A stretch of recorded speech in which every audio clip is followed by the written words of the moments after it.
Lehrlinge bekommen jetzt einfach vielleicht 8 Wochen Ferien. Es gibt einfach Beef zwischen Gimmischülern und Lehrling. Ich meine, sind wir mal ganz ehrlich, zwischen Gimmischüler und Lehrling ist nie so wirklich komplette Freundschaft. Und die anderen uns immer gezeugt haben mit, ich habe 13 Wochen Ferien und du? Und die Lehrlinge immer, ja, ich verdiene wenigstens Geld. Ich glaube, jetzt fängt der Beef aber so richtig an. Ich begrüße nur so 20 Minuten, ich habe da ein paar Kommentare unter eurem Video gelesen. Damn, gehen ihr ab! Aber eigentlich will ich gar nicht das Video so groß um das Thema machen. Ich möchte es eigentlich machen, wieso werden solche Änderungen immer dann gemacht, wenn ich fertig bin mit solchen Sachen? Kleines Beispiel. Bei uns zum Beispiel, wir sind die letzte Klasse beim Detailhandel, die keine iPads hat dürfen brauchen während der Schule.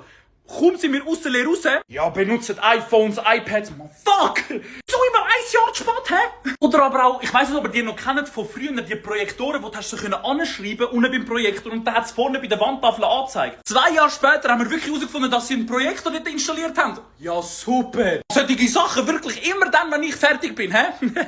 Jetzt aber mal ganz ehrlich, Spaß beiseite. Ich gönn's euch von Herzen, falls es wirklich durchkommt. Und alle Gimmischülerinnen und Gimmischüler, gönnt es ihnen von Herzen, scheißegal. Ihr werdet irgendwann mal auch sehr viel Geld verdienen nach abgeschlossenem Studium. Schreibt mal so in die Kommentare, was hat sich eigentlich sonst noch so geändert, nachdem dass ihr es fertig habt. Ich habe das Gefühl, irgendwie alles ändert sich genau dann, wenn ich fertig geworden bin.